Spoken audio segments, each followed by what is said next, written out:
قسط نمبر 42 پیغمبر اسلام حضرت محمد صلی اللہ علیہ وآلہ وسلم سن 9 ہجری کے اہم واقعات۔ جنگ وادی امل۔ وادی رمل مدینے سے 5 منزل کے فاصلے پر ہے۔ وہاں عربوں کی ایک بہت بڑی جمعیت نے مدینے پہ شب خون مارنے اور اچانک شہر پہ قبضہ کر کے اسلام کو پاش کرنے کا ارادہ کیا۔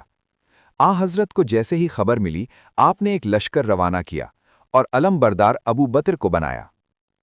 انہیں خزیمت ہوئی، پھر عمر کو دیا لیکن وہ بھی واپس آ گئے۔ اس کے بعد عمر بن عاص کو روانہ کیا، وہ بھی شکست کھا گئے اور کسی طرح بھی کامیابی نہ ملی۔ بالآخر حضرت صلی اللہ علیہ وآلہ وسلم نے علی کو بھیجا اور خدا کے کرم سے علی کو شاندار فتح ملی۔ اور جب حضرت علی واپس آئے تو حضرت نے ان کا استقبال کیا۔ تبلیغ سورت برات۔ سن 9 ہجری حضرت نے 300 آدمیوں کے ہمراہ حضرت ابو بکر کو حج اور تبلیغ سورت برات کے لیے بھیجا۔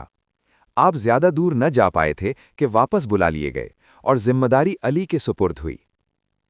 حضرت ابو بکر کے سوال کرنے پر حضرت نے فرمایا کہ مجھے خدا کی طرف سے یہ حکم ہوا ہے کہ میں جاؤں یا میری آل میں سے کوئی۔